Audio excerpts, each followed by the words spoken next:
Wyoming Territory, 1878. The frontier stretched before him like an untamed beast, beautiful and deadly in equal measure. Jackson Farley pulled his hat lower against the setting sun, his young face hardened by 3 years of riding the range. At 25, he had already learned what most men twice his age knew. The frontier was a place where men came to forget, not to feel. Love is a luxury men like us can't afford, his father had told him before dying in a Kansas cattle town shootout. Out here it's just you and the land, son. Trust no one, need no one. Jackson had made those words his creed, carving them into his heart as surely as ranchers branded their cattle. He told himself it was enough to have his horse, his gun, and the endless prairie. That the ache of loneliness that visited him on cold nights was just weakness he needed to purge. The small town of Whiteridge appeared on the horizon, a collection of wooden buildings stubbornly clinging to existence against the Wyoming wilderness. Jackson nudged his horse forward. He needed supplies, maybe a hot meal, and then he'd be on his way to the Double Circle Ranch where he'd hired on for the season. Just passing through, he muttered to himself. Always just passing through. His lean frame sat easy in the saddle, his broad shoulders relaxed despite the constant vigilance the frontier demanded. At 6 feet tall with light stubble covering his square jaw, piercing blue eyes, and sun-kissed brown hair, Jackson drew glances from the women in town. He pretended not to notice. Attachment meant vulnerability, and vulnerability got men killed out west. Jackson dismounted outside the general store, tying his horse to the hitching post. He paused, taking in the town with a practiced eye, noting escape routes, potential threats, the usual assessment that had kept him alive. What he hadn't counted on was the woman who would step from the store and upend his carefully ordered world. Bethany Nichols had never intended to stay in Whiteridge. At 21, with honey-blonde hair cascading down her back and intelligent green eyes that challenged everyone they met, she had dreams larger than this dusty frontier outpost. Dressed in a simple blue calico dress that somehow managed to look elegant, she carried herself with the poise her Boston upbringing had instilled. 3 months ago, her father's banking venture had failed spectacularly back east, and they'd fled west to escape creditors and scandal. Trading piano recitals and literary societies for teaching in a one-room schoolhouse felt like exile, but Bethany was determined to make the best of it. Her father's health was failing, and they had nowhere else to go. This frontier existence is temporary, she reminded herself daily. We will return to civilization once father recovers. Bethany stepped out of the general store with her basket of supplies, mentally calculating how long they could stretch their dwindling funds. Lost in thought, she failed to notice the man approaching until she collided with his solid frame. "Oh, excuse me, the words died on her lips as she looked up into the bluest eyes she had ever seen. Jackson caught her arm to steady her, then released it as if burned. "My apology, miss." Something shifted in the air between them, a recognition neither was prepared for. For the briefest moment, Jackson forgot the walls he'd built, and Bethany forgot her determination to return east. "No harm done," she replied, her voice softer than intended. "I wasn't paying attention." Jackson tipped his hat, an instinctive gesture of courtesy that surprised him. "Jackson Farley," he said, breaking his own rule about keeping interactions brief and impersonal. "Bethany Nichols." She extended her hand, the gesture automatic from years of proper Boston introductions. When their hands met, something electric passed between them. Both withdrew quickly. "You're new to Whiteridge," Jackson observed, another break from his usual taciturn manner. "Yes, father and I arrived 3 months ago." Bethany straightened her shoulders. "I'm the new schoolteacher." Jackson nodded, noting the refined accent that marked her as an outsider. Eastern. "Boston," she lifted her chin slightly, a defensive gesture. "And you're a cowboy." It wasn't a question, but Jackson found himself answering anyway. Heading to the Double Circle, signed on for the season. The conversation should have ended there, a brief exchange between two people from different worlds. But neither moved to leave. "Well, Miss Nichols, welcome to Wyoming Territory." Jackson shifted his weight, uncomfortable with how easy it was to talk to her. "It's different from Boston." Bethany smiled, a genuine expression that transformed her face from merely beautiful to radiant. "That, Mr. Farley, is quite the understatement." Their moment was interrupted by shouts from down the street. 3 riders thundered into town, firing pistols into the air and whooping drunkenly. Before Bethany could react, Jackson had pulled her against the wall of the building, shielding her with his body. "Trouble," he said quietly, his eyes never leaving the approaching men. The Clayton brothers, Bethany whispered. They've terrorized the town before. Jackson's jaw tightened. Stay here. Mr. Farley, don't, but he was already moving, stepping into the street with the calm assurance of a man who understood violence. That's enough, Jackson called, his voice carrying on the still air. You're frightening the ladies. The three riders pulled up short, sizing up the lone cowboy who dared challenge them. The largest of them, clearly the leader, spat a stream of tobacco juice into the dirt. Well, looky here, boys, we got ourselves a hero. He leaned forward in his saddle. You fixing to die today, cowboy? Jackson stood his ground, his posture relaxed but ready. No one needs to die, just ride on, sober up elsewhere. The tension stretched like a bowstring pulled tight. Bethany held her breath, watching the tableau before her. These were the moments that defined the frontier, where law existed only in the courage of men willing to stand against chaos. The leader's hand hovered near his pistol. Jackson hadn't drawn, but Bethany somehow knew he could if needed, faster than the drunken outlaw. Ain't worth it, Earl, one of the other brothers muttered. Remember what happened in Casper. The leader, Earl, glared at Jackson for a long moment before spitting again. We'll remember you, cowboy. I'm counting on it, Jackson replied evenly. With a final curse, the Clayton brothers wheeled their horses around and galloped out of town. Bethany approached Jackson, her heart pounding. That was either very brave or very foolish. Jackson turned to her, his expression unreadable. Out here, sometimes there's no difference. Something about his quiet confidence, the way he'd placed himself between her and danger without hesitation, stirred feelings Bethany hadn't expected to find in this harsh land. Thank you, she said simply. Jackson nodded once, uncomfortable with gratitude. I'd better see to my supplies. As he turned to go, Bethany surprised herself by asking, will you be in town long? Jackson paused, looking back at her. For a brief moment, his carefully maintained mask slipped, revealing a loneliness that mirrored her own. Just passing through, he said, but something in his tone suggested he wished it could be otherwise. Well, should you find yourself in town again, Mr. Farley, the school hosts a social every second Saturday. Bethany wasn't sure why she was extending the invitation, only that she wanted to see him again. Jackson hesitated, caught between his ingrained caution and an unexpected desire to accept. I don't much attend socials, Miss Nichols. Perhaps it's time you started. Bethany surprised herself with her boldness. A ghost of a smile touched his lips. Perhaps. With that, he tipped his hat and continued toward the general store. Bethany watched him go, aware that something significant had just happened, though she couldn't quite name it. Neither realized that fate had more planned for them than a chance meeting on a dusty street. 2 weeks passed before Jackson returned to Whiteridge. He told himself it was for supplies, not because it happened to be the second Saturday of the month. Yet he found himself taking extra care with his appearance, shaving his light stubble and wearing his one clean shirt. The Double Circle Ranch was everything he expected, hard work from sunrise to sunset, the company of men as guarded as himself, and the comfortable predictability of life on the range. He should have been content. Instead, he found himself thinking of honey blonde hair and intelligent green eyes at odd moments. You're getting soft, Farley, he muttered to himself as he rode into town. Next thing you know, you'll be picking wildflowers. The town was livelier than on his first visit, with lanterns strung between buildings and the sound of a fiddle drifting from the schoolhouse. Jackson hesitated, telling himself he would just look in for a moment before seeking a quiet corner in the saloon.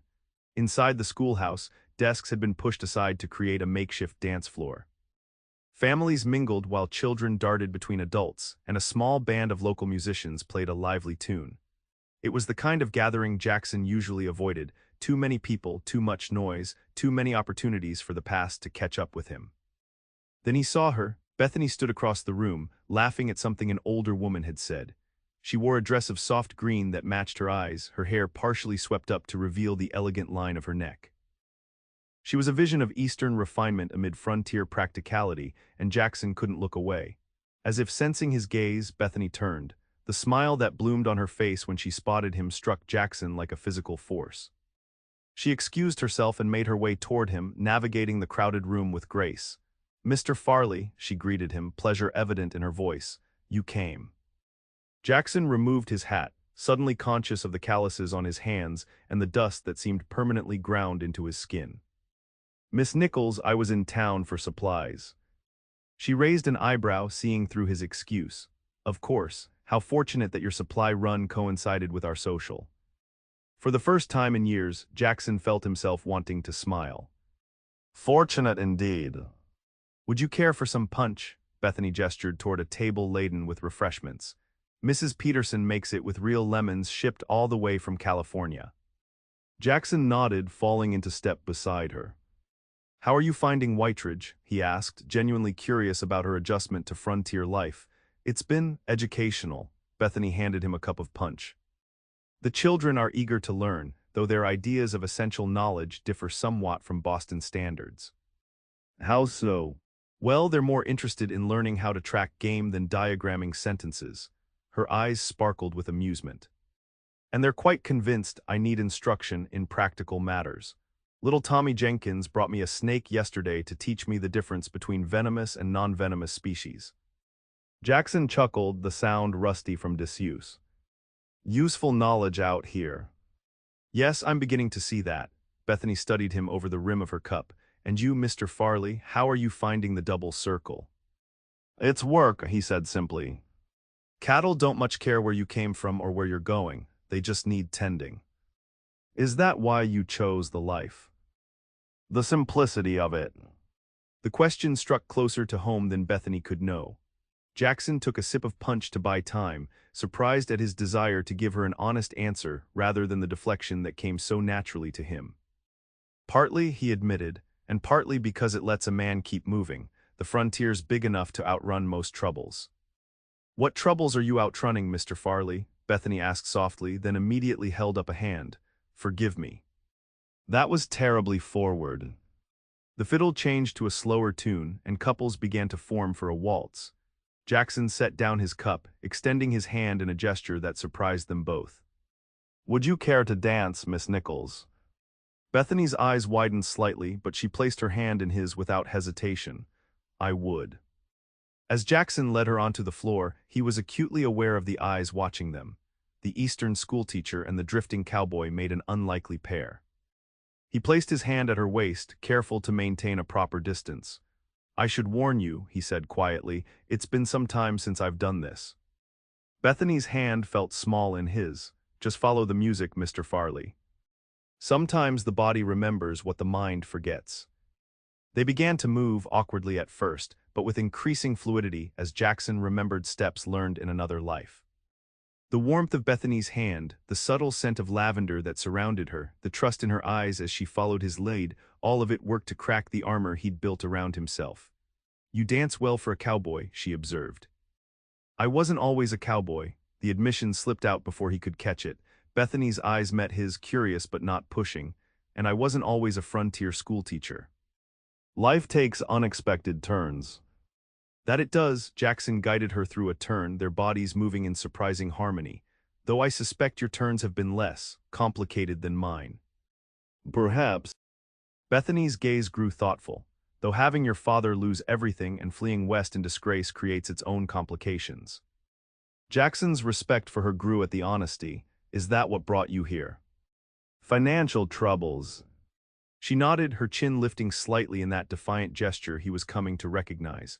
Father made some unwise investments. When the bank failed, we had nothing left but debts and broken promises. I'm sorry. Don't be. I'm learning that new beginnings, however forced upon us, have their value. Her gaze softened. And not everything about the frontier is harsh. Something shifted between them in that moment, a recognition of kindred spirits despite their different backgrounds. Both understood loss. Both were adapting to circumstances not of their choosing. As the music ended, Jackson reluctantly released her. Thank you for the dance, Miss Nichols. Before she could respond, the schoolhouse door burst open. A young boy rushed in, his face panicked. Fire, fire at the livery stable. The room erupted in activity. Men rushed for the door while women organized water lines. Jackson turned to Bethany, all trace of the gentle dance partner gone, replaced by a man of action. Stay here, he instructed. I will do no such thing, Bethany replied, already gathering her skirts. Every hand is needed. There was no time to argue. Together they rushed into the night, where orange flames were already visible at the edge of town. The livery stable housed not just horses but hay and supplies critical to the community. The next hours passed in a blur of smoke, shouted orders, and desperate work. Jackson joined the men forming a bucket brigade while Bethany helped lead frightened horses to safety. They worked side by side in the crisis, revealing character traits hidden during ordinary interactions. Jackson was steadfast under pressure, issuing clear directions that others naturally followed. Bethany showed unexpected resourcefulness, tearing her petticoat into strips to bandage burns and keeping children calm while their parents fought the blaze. By dawn, the fire was contained, though the stable was a total loss. Miraculously, all the horses had been saved and no lives were lost. Exhausted townspeople gathered in the street, faces smudged with soot, clothes damp and singed. Jackson found Bethany sitting on a water trough, tending to a young girl's minor burn. Her once beautiful dress was ruined, her hair had come loose from its pins, and a smudge of ash marked her cheek. To Jackson, she had never looked more beautiful. "You should have stayed at the schoolhouse," he said, sitting beside her. Bethany looked up, fatigue evident in her eyes but also a quiet pride. "And missed discovering I'm more capable than I knew? I think not."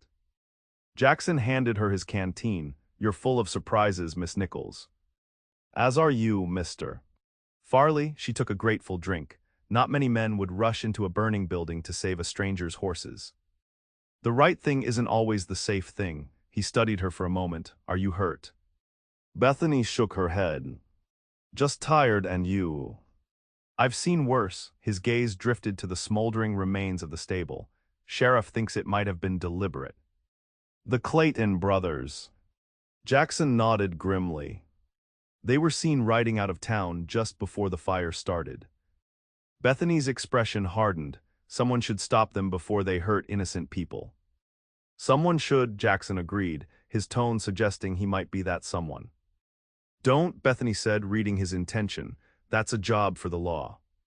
"Laws stretched thin out here." Jackson stood, the weight of past decisions heavy on his shoulders. "Sometimes justice needs a helping hand." Bethany caught his wrist, her touch sending an unexpected jolt through him. "Promise me you won't go after them alone, please." The concern in her eyes penetrated Jackson's defenses in a way nothing else had for years. He found himself nodding. "For now, they can wait. The town needs help rebuilding." Relief crossed Bethany's face. "Thank you." As dawn broke over the horizon, casting golden light across the smoke-tinged town, they sat in companionable silence. Two people from vastly different backgrounds, united by crisis, discovering unexpected strength in each other. Jackson knew he should return to the double circle. His month's leave wasn't due for weeks. But as he looked at Bethany, something long dormant stirred within him, a dangerous feeling he'd sworn never to entertain again. "I should get back to the ranch," he said finally. Disappointment flickered across Bethany's face before she masked it with a smile.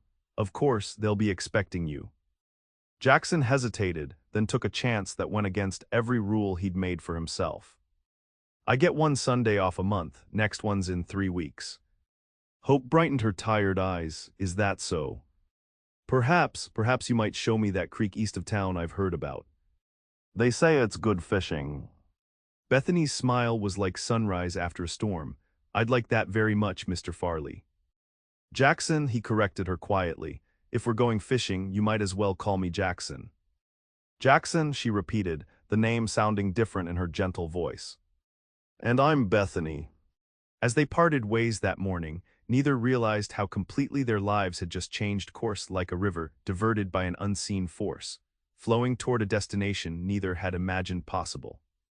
3 weeks seemed an eternity. Jackson threw himself into ranch work with renewed vigor, taking the most difficult tasks without complaint. At night, alone in the bunkhouse while other cowboys played cards or shared stories, he found himself doing something he hadn't done in years, thinking about the future. Not the distant, abstract future that had always seemed irrelevant to a man living day to day, but specific moments yet to come. A fishing expedition with Bethany, the sound of her laughter. The way sunlight might catch in her honey-blonde hair by the creek. "You're getting soft in the head," he told himself. "She's Eastern-bred, educated. Once her father recovers their fortunes, she'll be gone faster than spring rain." Yet the thoughts persisted, along with memories of her courage during the fire, her graceful resilience in the face of changed circumstances. For her part, Bethany found herself watching the trail from the double circle whenever she walked to school. She told herself it was natural curiosity about the cowboy who had shown such unexpected depths, the rough exterior that concealed education and manners, the lone wolf who'd risked himself for others during the fire. He's passing through like everyone else, she reminded herself. When Father's health improves, we'll return east where we belong. But in quiet moments, she wondered if she still belonged in Boston drawing rooms and literary societies. Something about the frontier, despite its hardships, or perhaps because of them, was changing her in ways she hadn't anticipated. When Sunday finally arrived, Jackson rode into Whiteridge at dawn, his heart beating faster than the situation warranted. He'd bathed in the cold creek near the ranch, shaved meticulously, and worn his best shirt under his worn leather vest. A fishing pole was tied to his saddle, along with a small bundle containing a surprise he hoped would please. Bethany was waiting on the porch of the small cabin she shared with her father. She wore a simple dress of pale yellow with a straw hat to shield her face from the sun. A basket sat beside her, undoubtedly containing lunch for their outing. "Good morning, Jackson," she called, a smile lighting her face. "Bethany," he tipped his hat, dismounting to help her with the basket. "You look lovely." A faint blush colored her cheeks. "Thank you. Father's having one of his good days, so I've no worries about leaving him." Jackson nodded, having heard about Thomas Nichols's fragile health. The man had once been a respected banker, and illness had compounded the humiliation of financial ruin. "I'm glad to hear it." Bethany hesitated. "Before we go, he'd like to meet you." Jackson tensed. Meeting fathers was a step toward permanence, toward entanglement. It wasn't the way of the frontier drifter, yet he found himself nodding. "I'd be honored." Thomas Nichols sat in a chair by the window, a blanket across his lap despite the warming spring air. Once robust, his frame had thinned, but his eyes remained sharp as he evaluated the young cowboy his daughter had spoken of so frequently. "So you're Farley," he said, extending a slightly trembling hand. "Bethany tells me you stood up to those Clayton ruffians and helped save half the town during the fire." Jackson shook the older man's hand carefully. "Just did what needed doing, sir." Thomas studied him with the assessing gaze of a man who had made his living judging character. "My daughter says you're more than a common cowhand, that you speak like an educated man." "Father," Bethany protested gently. Jackson met the older man's gaze directly. "I had some schooling. Life took a different turn." Thomas nodded, seeming to find what he was looking for. "Life has a way of doing that." He shifted his attention to his daughter. "Off with you both. The day won't wait, and good fishing requires an early start." Outside, Jackson helped Bethany onto his horse, then mounted behind her. The proximity was both thrilling and unsettling, her back against his chest, the scent of lavender surrounding him. He was acutely aware of the propriety they were stretching. In town, they would have needed a chaperone. But frontier pragmatism sometimes overrode Eastern conventions. "Your father seems a good man," Jackson observed as they rode toward the creek. "He is." Bethany's voice held affection tinged with worry. "The doctor says the frontier air might help his lungs, but I fear the hardships of this life may be too much for him." Jackson heard the unspoken concern, that she might lose her only family in this unfamiliar land. "Is that why you're determined to return east, for his health?" Bethany was silent for a moment. "Initially, yes, and because it's the life I know, but lately I've begun to wonder." "Wonder what?" "If perhaps there's something to be said for building something new, rather than trying to recapture what's lost." She glanced back at him. "Does that sound foolish?"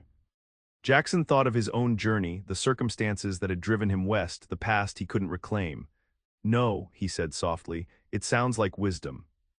The creek was as beautiful as promised, clear water bubbling over smooth stones, cottonwood trees providing dappled shade along the banks. They settled in a grassy spot, and Jackson showed Bethany how to bait a hook and cast a line. "Like this?" she asked, her brow furrowed in concentration as she attempted to mimic his technique. Almost, Jackson moved behind her, his hands guiding hers on the rod. "Let the movement come from your wrist, not your arm." The closeness was intoxicating. For a moment, neither moved, aware only of each other's breathing and the whispering leaves above. Bethany broke the spell with a nervous laugh. "I fear I'm a poor student." "On the contrary," Jackson stepped back, "you're a natural." They spent the morning fishing, catching enough for a modest meal. Jackson built a small fire and showed Bethany how to clean and cook the fish, wrapped in wild herbs and cooked on hot stones. "This is delicious," she exclaimed, sampling their catch. "I had no idea food cooked outdoors could taste so good." Everything tastes better when you've caught it yourself, Jackson said, enjoying her enthusiasm, though I suspect these would benefit from some of those fancy Eastern spices. Bethany laughed, perhaps, though there's something to be said for simplicity. As they ate the lunch she had packed, fresh bread, cheese, and early strawberries from Mrs. Peterson's garden, Jackson found himself more relaxed than he'd been in years. The constant vigilance that had become second nature eased in Bethany's presence. "May I ask you something?" Bethany said as they sat side by side watching the creek flow. Jackson tensed slightly, anticipating questions about his past. "You can ask. What made you become a cowboy?" The question was safer than he'd feared, yet still complicated. It was available. A man with a strong back and willingness to learn can always find work with cattle. Bethany studied him. "That's not really an answer." Jackson sighed, weighing how much to reveal. "I needed to disappear for a while. The open range is good for that." "Were you running from the law?" she asked it without judgment. "No," he said truthfully. "Not the law, just consequences." Bethany nodded, accepting the partial answer. "We all have pasts, Jackson, things we'd rather leave behind. Some pasts don't stay buried as easily as others." He hesitated, then reached for the small bundle he'd brought. "I have something for you." Surprised, Bethany accepted the package wrapped in brown paper and string. "What's this?" "Open it." Inside was a book, a collection of poetry by Walt Whitman. It wasn't new, the binding showed signs of careful use, but it had been well cared for. "Jackson," she breathed, running her fingers over the cover, "this is wonderful, but I can't accept it. Books are precious out here. Which is why it should belong to a teacher." He looked away, suddenly self-conscious. "I thought your students might enjoy hearing poetry from someone who understands the frontier." Bethany opened the book, noticing pencil marks in the margins and underlined passages. "These are your notes," she realized. Jackson nodded, uncharacteristically vulnerable. Reading helps pass the long winter nights. Bethany looked at him with new understanding. The cowboy exterior concealed depths she was only beginning to glimpse. "Thank you. I'll treasure it." Their eyes met, and for a moment the barriers each had built, she with her Eastern propriety, he with his frontier detachment, seemed to dissolve. Jackson leaned forward slightly, drawn by something stronger than caution. The crack of a rifle shot shattered the moment. Jackson reacted instantly, pulling Bethany to the ground and covering her with his body as another shot splintered the tree beside them. "Clayton brothers," he muttered, recognizing the ambush tactics. "Stay down." "They followed us," Bethany whispered, fear and anger mingling in her voice. "Not us, me." Jackson's expression darkened. "They're settling scores from town." He reached for his revolver, calculating distances and options. The creek offered some cover, but they were dangerously exposed. "Can you swim?" he asked urgently. Bethany nodded. "When I say go, head downstream, stay low in the water, I'll draw their fire." "I'm not leaving you," she protested. "This isn't a debate." His tone brooked no argument. "On three, 1, 2, 3, go." Bethany hesitated only a fraction of a second before breaking for the creek. Jackson fired 3 rapid shots toward the ridge where the attackers were positioned, providing covering fire as she splashed into the water. Once she was safely moving downstream, Jackson retreated in the opposite direction, deliberately exposing himself briefly to draw attention away from Bethany. It worked. Bullets kicked up dirt at his heels as he dove behind a fallen log. The next minutes were a deadly game of cat and mouse. Jackson could make out 3 figures moving among the rocks above, all 3 Clayton brothers. They had the advantage of height and numbers, but he had experience and desperation on his side. When his revolver was empty, Jackson holstered it and drew the hunting knife from his boot. He would need to get closer, make their numbers work against them in the close quarters of the boulders. Moving silently as only someone who had tracked both men and beasts could, Jackson circled behind the brothers. He caught the youngest one by surprise, pressing the knife to his throat and disarming him before he could call out. "Make a sound and you die," Jackson whispered. "Where are your brothers?" "Go to hell," the young man spat. Jackson pressed the blade tighter. "Last chance." Fear overcame bravado. Earl's by the big rock. Lyle's working his way down to the creek. Toward Bethany, cold fury filled Jackson. "Call them, tell them you've got me cornered." The young Clayton hesitated, then shouted, "Earl, Lyle." "Got him trapped by the old pine." As footsteps approached, Jackson clubbed the young man unconscious with the butt of his own pistol, then took position behind a boulder. Earl Clayton appeared first, rifle at the ready. "Billy. Where are you, boy?" Jackson stepped out, the younger brother's pistol aimed steadily, looking for someone. Earl froze, then slowly raised his hands. "Now hold on, this is just a misunderstanding." Burning down the livery was a misunderstanding. Ambushing us was a misunderstanding. Jackson's voice was cold. "Where's Lyle?" As if in answer, a woman's scream echoed from the direction of the creek. Without hesitation, Jackson struck Earl with the pistol, knocking him to the ground, then raced toward the sound.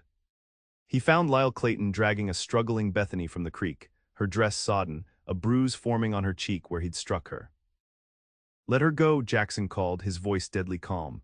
Lyle spun, using Bethany as a shield, a knife at her throat. "Drop the gun, cowboy, or she dies." Time seemed to slow. Jackson met Bethany's eyes, saw the fear there, but also trust that he would find a way. In that moment, he realized with startling clarity that he couldn't lose her. Not just because it was right to protect her, but because somewhere in their brief acquaintance she had become essential to him. The revelation should have terrified him. Instead, it brought perfect calm. "I said drop it." Lyle pressed the knife harder, drawing a thin line of blood. Jackson carefully lowered the pistol to the ground. "You win, let her go, and I'll come quietly." Lyle smirked. "Not how this works, cowboy. You humiliated my brothers in town. Now we're going to make you watch while I have some fun with your fancy lady, then we'll kill you both." "That's not going to happen," Jackson said with absolute certainty. What happened next occurred so rapidly that later, Bethany could never quite piece it together. Jackson feigned stumbling forward, causing Lyle to adjust his grip. In that fractional moment, Bethany drove her heel down hard on her captor's foot while simultaneously jerking her head backward into his face. The distraction was enough. Jackson closed the distance in 2 strides, wrenching the knife away and delivering a blow that sent Lyle crashing to the ground. But Lyle was a fighter and rose quickly, tackling Jackson into the shallow creek. The men grappled in the water, each fighting with the desperation of those who know the stakes are life and death. Jackson was stronger, but Lyle fought dirty, going for eyes and throat. For a moment, Lyle gained the upper hand, forcing Jackson underwater. Bethany grabbed a rock and brought it down on Lyle's head with all her strength. The outlaw slumped sideways, unconscious. Jackson surged up, gasping for air, to find Bethany standing over him, rock still clutched in her trembling hands. "Are you hurt?" they asked in unison, then shared a ragged laugh born of relief and fading adrenaline. "Your cheek," Jackson said, gently touching the bruise forming there. "Your arm," Bethany countered, noting the torn sleeve and the blood seeping through. They stared at each other, soaked and battered but alive. Without thought, Jackson pulled her into his arms and she came willingly. Their lips met in a kiss born of desperate relief and something deeper neither was ready to name. When they finally parted, both were breathing hard, the reality of what had just happened, both the attack and the kiss, settling over them. "The others?" Bethany asked. "Unconscious, but we should tie them up and get to town." Jackson tucked a strand of wet hair behind her ear. "The sheriff will want to hear about this." Using strips torn from the picnic blanket, they secured the 3 brothers, loaded them onto their horses, and led the procession back to Whiteridge. Their appearance, clothes torn and wet, Bethany's bruised face, Jackson's bleeding arm, caused an immediate stir. Sheriff Davis took the Clayton brothers into custody, promising they would face charges not just for the attack but for the stable fire as well. "You two should see Doc Wilson," he advised, eyeing their injuries. By evening, the entire town knew the story, how the Eastern schoolteacher and the quiet cowboy had thwarted the notorious Claytons. What the town didn't know was how that shared danger had transformed something tentative into something undeniable. As Doc Wilson finished bandaging Jackson's arm, Bethany sat nearby, a poultice on her bruised cheek. "You'll live," the doctor pronounced, "though that arm needs rest for at least a week. No ranch work." Jackson nodded absently, his attention focused on Bethany. When the doctor left them alone for a moment, he crossed to her side. "I need to say something," he began. "If it's about the kiss," Bethany started, "it's about everything." Jackson took her hand, his usual reticence overcome by the day's events. "When Lyle had that knife at your throat, I realized something. I've spent years convinced that caring about someone was a weakness out here, that being alone was safer." Bethany's fingers tightened around his, and now I know I was wrong. His blue eyes held an intensity that made her breath catch. "I don't know what's possible between us. You're educated, refined. I'm a cowboy with a complicated past, but today showed me that some risks are worth taking. My father always said we truly discover people's character in moments of crisis, Bethany said softly. Today I discovered that beneath your carefully maintained distance is a man of extraordinary courage and decency. She touched his face gently. I would very much like to know that man better. The door opened as Doc Wilson returned, interrupting what might have been another kiss. But something had fundamentally shifted between them, a connection forged in danger and sealed with newfound honesty. What neither realized was that their troubles were just beginning. The Clayton brothers had friends, and Jackson's past was drawing closer with each passing day. The frontier that had brought them together now threatened to tear them apart. 2 days later, Jackson was summoned to the Double Circle's main house. The foreman, a weathered man named Henry Blackwell, greeted him with unusual solemnity. "There's a man in town asking after you, Jackson, U.S. Marshal." Jackson's expression didn't change, but inwardly he felt a cold dread. "Did he say what he wanted?" "No, but he's showing your picture around." Blackwell studied him. "You in some kind of trouble, son." "Not the kind you're thinking," Jackson assured him. "I've never broken the law." "Never said you had." "But a marshal doesn't track a man across 3 territories for nothing." Jackson nodded, accepting the implicit question. "It's a long story, Henry, one I'd rather not burden you with." "Fair enough," Blackwell handed him an envelope. "Your wages paid in full. Whatever's coming, I figure you might need to move fast." The gesture touched Jackson deeply. "I've valued working here." "You're a good hand, doors open if you get past whatever this is." Blackwell extended his hand. "Good luck, Farley." Jackson rode toward town with a heavy heart, memories he'd suppressed for years now rising unbidden. He had known this day might come, had prepared for it, but the timing couldn't have been worse. Not now, when for the first time in years he'd found someone worth staying for. His first stop wasn't the sheriff's office to confront the marshal, but the small cabin where Bethany lived with her father. He owed her the truth before she heard it elsewhere. Thomas Nichols answered his knock, looking frailer than during their previous meeting but clear-eyed. "Farley," he greeted him. "Bethany's at the school." "Actually, sir, I was hoping to speak with you first." Something in Jackson's tone must have conveyed the seriousness of the matter, for Thomas stepped back, inviting him inside. "This sounds ominous," the older man observed, lowering himself into his chair. Jackson removed his hat, choosing his words carefully. "I care for your daughter, Mr. Nichols. More than I expected to, and certainly more than is wise given my circumstances." Thomas raised an eyebrow. "And what circumstances might those be?" "There's a U.S. Marshal in town looking for me." Jackson met the older man's gaze directly. "I'm not a criminal, but I am a witness to something powerful men would rather keep buried, something that got my family killed 3 years ago." Thomas leaned forward. "Go on." "I worked for the federal government, investigating corruption in the railroad land grants. My father was a judge in Kansas, hearing cases related to homesteader rights versus railroad claims." Jackson's voice tightened. "We uncovered evidence that Senator William Hargrove and several railroad executives were bribing officials to seize land illegally." "The Lawrence County scandal," Thomas said with sudden recognition. "I remember reading about it. A judge and his wife were killed in what was reported as a home invasion." "My parents," Jackson confirmed grimly. "I was supposed to be there that night but was delayed meeting a witness. When I arrived, the house was in flames. The local sheriff, who was on Hargrove's payroll, claimed it was ordinary criminals, but I knew better." "You went into hiding," Thomas surmised. Jackson nodded. "I had copies of documents proving the corruption, but without official protection, coming forward meant suicide. I've been moving west ever since, staying ahead of Hargrove's men. Honest lawmen occasionally track me, wanting me to testify, but they don't understand the reach of the men involved." Thomas was silent for a long moment. "And now this marshal has found you." "Yes," Jackson looked down at his hat, turning it slowly in his hands. "I need to leave Whiteridge today, but before I go I wanted to explain to Bethany." "She deserves that much." "Yes, she does." Thomas studied the young man before him. "But is running still your only option? After 3 years, perhaps the situation has changed." "Men like Hargrove don't forgive or forget," Jackson said bitterly. "The evidence I have would ruin him, and he knows it." "Perhaps," Thomas leaned forward, But consider this, a lone man is an easy target. A man with allies with the backing of a community is considerably more difficult to eliminate quietly. Jackson shook his head. I won't put others at risk, especially not Bethany. That should be her choice, don't you think? Thomas's voice softened. My daughter appears delicate, a product of Eastern drawing rooms, but there's steel beneath the silk. These past months have proven that.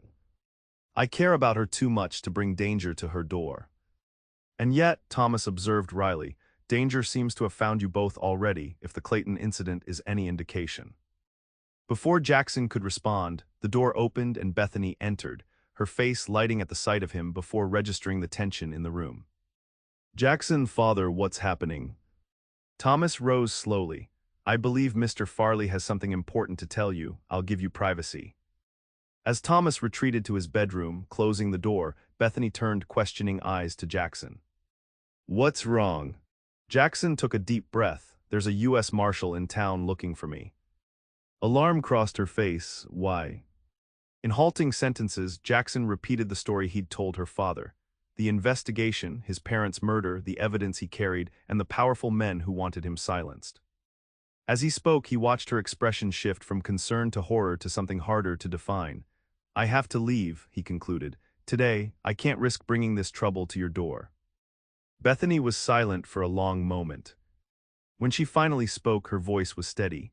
And what about what I want? Do I have no say in this? Bethany. No, she held up a hand. You're doing exactly what you've always done, making decisions alone, believing that isolation is the only safe path. Has it worked? After 3 years of running, are you any closer to justice for your parents? The question struck like a physical blow. This isn't about justice anymore, it's about survival. Is mere survival enough? Bethany stepped closer. These past weeks, I've seen glimpses of the man you really are, Jackson. Not just a drifter, not just a cowboy, but someone with principles, with courage. Someone who rushes into burning buildings and stands against bullies. Someone who reads Whitman and understands poetry's power to illuminate truth. She took his hands in hers. That man wouldn't run forever. He would find a way to fight back. Jackson felt something breaking inside him, the walls he'd built, the conviction that he must remain alone. I don't know how, he admitted. These men have money, power, influence. Then perhaps it's time to build your own influence. Bethany's green eyes held his steadily. My father was a banker for 20 years. He knows people who know people. Let us help you. It's too dangerous. Life is dangerous, she countered. The fire proved that, the Claytons proved that, we face it together or not at all. The word together hung between them, laden with meaning neither had explicitly acknowledged until now. What are you saying? Jackson asked, hardly daring to hope. Bethany's chin lifted in that determined gesture he'd come to adore. I'm saying I care for you, Jackson Farley, more than propriety allows me to express. I'm saying that whatever comes, I want to face it with you, not wonder forever what might have been if you'd stayed. Jackson cupped her face gently, mindful of the fading bruise. I've spent 3 years believing the only way to keep people safe was to keep them at a distance. Then you came along and showed me what I was really doing was half living. Then live fully, she whispered, fight back. End this so you can stop running. Their lips met in a kiss different from the desperate one they'd shared by the creek. This one a promise, a commitment to possibilities neither had dared consider before. When they parted, Jackson rested his forehead against hers. If I meet with this marshal, hear what he has to say, will you be there with me? Every step of the way, Bethany promised. And so it was that Jackson Farley walked into Sheriff Davis's office that afternoon, not alone as he had always imagined this moment, but with Bethany Nichols at his side and her father following at a more measured pace. Marshal James Cooper was a lean, graying man with eyes that had seen too much frontier justice to be easily fooled. He looked up from his conversation with the sheriff, recognition immediate as Jackson entered. Farley, he said without preamble, been looking for you a long time. I know, Jackson stood straight, no longer the drifter hiding his past but a man ready to confront it. I'm ready to talk about Senator Hargrove and the Lawrence County land fraud. If the marshal was surprised by this direct approach, he masked it well. About time. 3 years I've been trying to build a case against Hargrove and his railroad friends. Your evidence is the missing piece. "What assurances can you offer for his safety?" Thomas Nichols asked, joining the conversation. "My understanding is that previous attempts to bring these matters to light ended in tragedy." Marshal Cooper assessed the older man. "And you are?" "Thomas Nichols, former president of First Boston Banking and Trust. My daughter and I have a vested interest in Mr. Farley's continued well-being." Something in the marshal's expression softened slightly. "I can offer federal protection during the trial. Beyond that, I can't make promises. Men like Hargrove have long memories." "Then perhaps we need to ensure the evidence becomes too widely known for silencing one witness to matter," Thomas suggested. "I maintain connections with several Eastern newspapers. Once the story breaks publicly, killing Mr. Farley becomes pointless." "That's risky," the sheriff interjected. "Forcing their hand could push them to desperate measures." "More desperate than murdering a federal judge and his wife." Jackson's voice was tight. "I'm tired of running. If making this public will end it, I'm willing to take that chance." Bethany took his hand openly, a gesture not lost on either lawman. "We're willing to take that chance," she corrected. The marshal studied them, seeing not just a witness now, but a man with roots beginning to form, with people willing to stand beside him. It changed the calculation. "There's a federal grand jury convening in Denver next month," he said finally. "If you can secure newspaper coverage to coincide with your testimony, it might create enough public pressure to ensure the case proceeds without interference." "I can do better than that," Thomas said with the confidence of a man accustomed to moving in influential circles.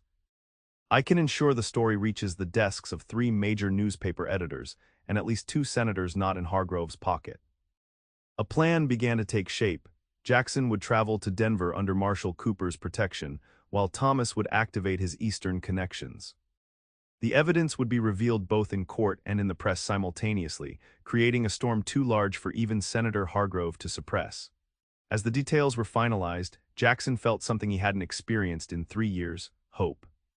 Not just for justice, but for a future beyond the constant running.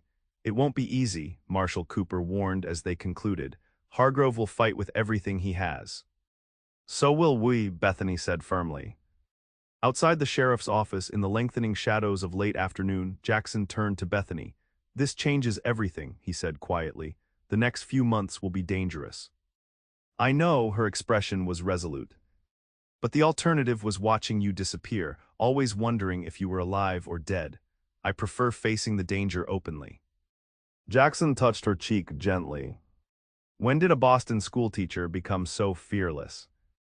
"Perhaps I learned it from a certain cowboy," she smiled.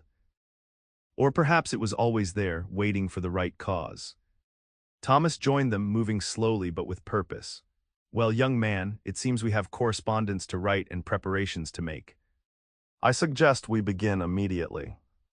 As they walked toward the Nichols cabin, Bethany between the 2 men she cared for most in the world, Jackson realized that for the first time since his parents' deaths, he was not alone. Whatever came next, the danger, the trial, the uncertain outcome, he would face it with allies, with people who believed in him, with the woman who had somehow broken through the walls he'd built and shown him that even on the harsh frontier, love could take root and flourish. The following weeks passed in a flurry of activity. Thomas Nichols wrote dozens of letters to former colleagues and associates, calling in favors accumulated during his banking career. Marshal Cooper made arrangements for Jackson's safe transport to Denver and the security measures needed once there. Jackson split his time between helping rebuild the livery stable, the town's collective project, and quiet evenings at the Nichols cabin, where the 3 of them often talked late into the night about strategies and contingencies. These evenings revealed new dimensions to their characters. Thomas, despite his failing health, displayed the sharp mind that had made him successful in finance. Bethany demonstrated an unexpected talent for anticipating problems and devising solutions. And Jackson, no longer hiding behind the laconic cowboy persona, revealed the intelligence and education that had made him valuable to the government investigation. As the day of departure approached, Jackson found himself at the creek where he and Bethany had shared their first moments alone. She found him there, skipping stones across the water. "I thought I might find you here," she said, joining him at the water's edge. Jackson smiled. "Just wanted some quiet to think." "Having second thoughts." There was no accusation in her tone, only understanding. "No, just preparing myself," He skipped another stone, watching it bounce 4 times before sinking. For most of my life, I've handled things alone. Even before my parents died, it's strange having people willing to risk themselves for me. Bethany took his hand. Not so strange. People generally help those they care about. Is that what this is? Caring, Jackson turned to face her fully, because for me, it's something much deeper. The directness of his gaze made her breath catch. Jackson. I need to say this before Denver, before whatever happens next. He took both her hands in his. I love you, Bethany. I didn't expect it, didn't want it if I'm honest, but it happened anyway. Joy bloomed across her face. I love you too. I think I have since you stood alone in the street against the Clayton brothers, not because you were being brave, but because it simply didn't occur to you to do otherwise. Jackson laughed softly. Not my wisest moment. Perhaps not, but it showed me who you really are. She stepped closer. And that's the man I fell in love with, not the drifter, not the cowboy, but the man beneath who stands for what's right, who protects others without thought for himself, who reads poetry by firelight and sees beauty in this harsh land. He pulled her into his arms, his kiss conveying everything words couldn't, the fear of loss, the hope for future, the wonder of finding love when he'd least expected it. When they parted, Jackson kept her close. When this is over, if I survive it. When you survive it, she corrected firmly. When I survive it, he amended with a smile, I want a life with you, Bethany. Not always running, not always looking over my shoulder, a real life. That's what we're fighting for. She rested her head against his chest, listening to his heartbeat. And we'll win. The journey to Denver marked the beginning of the most dangerous chapter yet. Jackson traveled with Marshall Cooper, while Bethany and her father made separate arrangements to follow, believing that divided targets would be harder to strike. Denver in 1878 was a city caught between frontier rawness and emerging sophistication. Elegant hotels stood alongside saloons, and the railroad that had been at the heart of so much corruption now carried commerce and culture to the developing West. The federal courthouse where the grand jury would convene was a solid stone building that spoke of permanent law in a land where justice had often been improvised. Jackson was housed in a guarded room in a hotel adjacent to the courthouse, his days filled with preparation, reviewing documents, recalling details, steeling himself for the public revelation of events he'd carried alone for 3 years. Thomas and Bethany arrived 3 days later, taking rooms in a different hotel as planned. Their reunion was brief but intense, conducted under the watchful eye of a deputy marshal in a private dining room. The wheels are in motion, Thomas informed them, his complexion worryingly pale from the journey but his eyes bright with purpose. 3 newspapers have agreed to run the story the day your testimony begins. I've also received confirmation that Senator Middleton, Hargrove's chief rival, will be following the proceedings with great interest. Any sign you were followed? Marshal Cooper asked bluntly. Thomas shook his head. None, though that doesn't mean they're not watching. Bethany and I were careful. Jackson couldn't take his eyes off Bethany, drinking in the sight of her after days apart. She wore a stylish green dress that complemented her eyes, her hair arranged more formally than in Whiteridge, every inch the Boston lady. Yet the determination in her expression was pure frontier resolve. Tomorrow then, Jackson said, refocusing on the task at hand, tomorrow we end this. That night, alone in his guarded room, Jackson wrote 2 letters. The first contained detailed instructions for what should be done with his evidence and personal effects if he didn't survive the coming days. The second was more personal, meant only for Bethany, expressing everything in his heart in case he never got another chance. He sealed both, gave the first to Marshall Cooper, and kept the second in his breast pocket, close to his heart. Dawn broke clear and cold over Denver. Jackson dressed with care in a suit provided by Thomas, not his usual cowboy attire but the clothing of a government investigator, a return to the man he had been before 3 years of hiding. The grand jury was scheduled to begin at 10 o'clock. By 9, newspapers were already on the streets with headlines that would shake corridors of power from Denver to Washington. Senator implicated in land fraud and murder. Federal witness to testify today on railroad corruption. Jackson read the story from a copy brought by Marshall Cooper, a tight smile crossing his face. No turning back now. No, the marshal agreed grimly. Be on your guard, Hargrove's bound to have men in Denver. Let them come, Jackson said, a cold certainty in his voice. I'm done running. The courthouse was crowded with spectators, journalists, and the curious when they arrived. Marshal Cooper led Jackson through a side entrance, bypassing the main crowd, but not before Jackson caught a glimpse of Bethany and her father being seated in the public gallery. The grand jury proceedings were not public, but Jackson's arrival and the substance of his testimony had been made intentionally visible, a calculated risk to ensure that any attempt on his life would happen under the eyes of dozens of witnesses. As he was led into the chamber where the jurors waited, Jackson felt a strange calm descend. Whatever happened next, he had done all he could. The truth would finally be heard. What none of them had anticipated was how quickly Hargrove would move. The first shot came not during Jackson's testimony, but as he was being escorted back to the hotel late that afternoon. A single rifle crack echoed down the street, and the deputy beside him crumpled with a bullet through his shoulder. Jackson reacted instantly, drawing the revolver Marshal Cooper had insisted he carry and pulling the wounded deputy behind a water trough. A second shot splintered wood inches from his head. People scattered, screaming. Jackson spotted the shooter on a rooftop across the street and returned fire, forcing the man to duck. More shots came from a different direction, not aimed at him, he realized, but at the shooter. Marshal Cooper and his men had responded. In the chaos that followed, Jackson remained pinned down, using his body to shield the wounded deputy while exchanging fire with not one but 3 different attackers who had positioned themselves around the courthouse. This wasn't a simple assassination attempt. It was a coordinated attack by professionals, likely former soldiers turned guns for hire. Hargrove had spent serious money to silence him. Jackson's heart froze when he spotted Bethany and her father emerging from the courthouse directly into the line of fire. Without hesitation, he broke cover, running toward them while bullets kicked up dust at his heels. "Get down," he shouted, reaching them just as another shot rang out. Pain exploded in his side as a bullet found its mark. Jackson staggered but remained standing, pushing Bethany and Thomas toward a nearby alley. "Jackson!" Bethany's scream seemed distant through the roaring in his ears. "Keep moving," he gritted out, one hand pressed to his bleeding side, the other still gripping his revolver. They made it to the relative safety of the alley just as Marshal Cooper and his deputies cornered one of the shooters. Gunfire continued in the street, but it was now lawmen against assassins rather than an execution. Jackson slumped against the wall, his vision graying at the edges. Bethany was at his side instantly, pressing her handkerchief against the wound.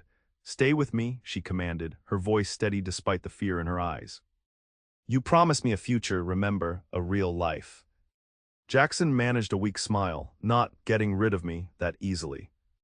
Thomas had removed his coat, folding it to place under Jackson's head. "Help is coming, son." "Hold on."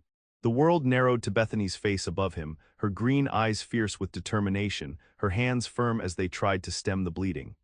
Jackson focused on her, using her presence as an anchor against the darkness threatening to claim him. "Love you," he whispered, "no matter what happens." "Stop that," Bethany said sharply. "You're going to be fine, we didn't come this far to lose now." The sound of running footsteps made Jackson tense, his hand tightening on his revolver, but it was Marshal Cooper who appeared at the alley entrance. "Doctor's coming," he announced, kneeling beside Jackson. "We got 2 of them, third one's cornered in the hotel." "Hargrove?" Jackson asked through gritted teeth. "Already received a telegram from Washington. He's being taken into custody as we speak." Cooper's weathered face showed grim satisfaction. "Your testimony combined with the newspaper stories forced their hand, too many eyes watching now." Relief washed through Jackson, more powerful than the pain. It was over. After 3 years of running, of looking over his shoulder, of denying himself connections and home, it was finally over. The next hours passed in a blur of pain and disjointed awareness. The doctor arrived, declaring the wound serious but not fatal if infection could be prevented. Jackson was moved to a proper bed, where Bethany refused to leave his side despite all propriety. Thomas used his connections to secure the best care available in Denver. 3 days later, when fever finally broke and Jackson returned fully to consciousness, it was to find Bethany asleep in a chair beside his bed, her hand still holding his. The simple sight filled him with a joy so profound it brought tears to his eyes. This woman from a world of Boston refinement had stood with him through gunfights and conspiracies, had risked everything for a cowboy with a troubled past. The unlikely bond they'd formed in a frontier town had withstood the ultimate test. As if sensing his gaze, Bethany stirred, her eyes opening to find him watching her. Joy transformed her tired face. You're awake, she whispered, leaning forward to touch his cheek, as if confirming he was really there. Thanks to you, Jackson said, his voice rough from disuse. You saved me. We saved each other, she kissed him gently. Marshall Cooper says it's really over. Hargrove and 3 railroad executives have been indicted. The evidence was too overwhelming to ignore. And the shooters. 1 dead, 2 in custody. They've already confessed, hoping for leniency. Bethany's expression hardened momentarily. There won't be any, not after what they did. Jackson squeezed her hand weakly. Your father. Resting at the hotel. The excitement was hard on him, but he's recovering. She smoothed Jackson's hair back from his forehead. He says to tell you he's proud of the man his daughter loves. Those words, the acceptance they represented, filled a hole in Jackson's heart he hadn't realized was there. When I'm stronger, he said, holding her gaze, there's something I need to ask him, and you. Bethany's eyes shimmered with unshed tears of happiness. I believe we both know what that question is. And I believe you already know my answer. Recovery was slow but steady. By the time autumn painted the Colorado mountains with gold and crimson, Jackson was well enough to travel. The trial was months away, but his sworn testimony before the grand jury, combined with the documents he'd preserved, had been enough to secure indictments. Marshall Cooper had offered him a position with the federal marshals once he recovered fully, but Jackson had declined. He'd had enough of pursuing criminals and uncovering corruption. What he wanted now was something he'd thought forever beyond his reach, a normal life. The day before they were to leave Denver for Whiteridge, Jackson took Bethany to a small park near their hotel. His side still ached when the weather changed, a reminder he would carry always, but he could walk without assistance now, his strength returning a little more each day. They sat on a bench overlooking a fountain, the October sunlight casting everything in warm gold. Jackson took her hands in his. I spoke with your father this morning, he began. Bethany smiled. I know, he told me you asked for his blessing. He gave it with one condition. Jackson's lips quirked in a smile. That we settle somewhere with decent medical care, given his health and my apparent talent for getting shot. Bethany laughed, the sound still the sweetest music to his ears. And what did you tell him? That I had something in mind. Jackson reached into his pocket, withdrawing a small velvet box. Before I was a government investigator, before I was a cowboy, I was the son of a judge who invested wisely. That money has been sitting in a bank in Kansas City all this time. I couldn't access it without revealing my whereabouts. He opened the box to reveal a ring with a single perfect diamond. There's a ranch for sale outside Whiteridge. Good water, good grazing land, close enough to town for your father's medical needs, but with enough space to raise cattle. And children if you want them. Bethany's eyes filled with tears as he continued. I'm not a cowboy passing through anymore, Bethany. I'm a man who wants to build something lasting, something real. Jackson slid from the bench to one knee, his eyes never leaving hers. Bethany Nichols, will you marry me? Will you build that life with me? Yes, she whispered, pulling him up to kiss him. Yes, Jackson Farley, I will build that life with you. 1 month later, they were married in Whiteridge's small church. The entire town turned out for the event. The Eastern schoolteacher and the cowboy who had stood against the Clayton brothers, who had uncovered corruption, who had proven that love could indeed flourish on the frontier. Thomas Nichols gave away his daughter with pride, his health improving enough with the mountain air and reduced stress to make him hopeful for many more years watching his family grow. As Jackson and Bethany exchanged vows, their journey had come full circle. They had indeed come from different worlds, she from Boston society, he from a life of investigation turned to hiding. Yet in this frontier town, they had discovered a fundamental truth, that hearts can find each other across any division, that love can take root in the most unlikely soil. Their first night as husband and wife was spent in the small cabin on their new ranch. Standing on the porch as twilight painted the Wyoming sky with stars, Jackson wrapped his arms around Bethany from behind, resting his chin on her head. Happy? He asked softly. Bethany leaned back against him, secure in the embrace of the man who had risked everything for justice and then for love. Completely, she answered. This is just the beginning of our story, Jackson. He turned her in his arms to face him, the love in his eyes visible even in the gathering darkness. A story I never thought I'd have, a home, a wife. A future. All because a Boston schoolteacher and a wandering cowboy happened to collide outside a general store, Bethany said with a smile. No, Jackson corrected gently, brushing a strand of honey-blonde hair from her face. All because you showed me that even on the frontier, even after everything, love is still the greatest courage of all. As their lips met beneath the vast Wyoming sky, they knew with absolute certainty that whatever challenges life might bring, they would face them as they had faced everything else, together, their hearts beating as one.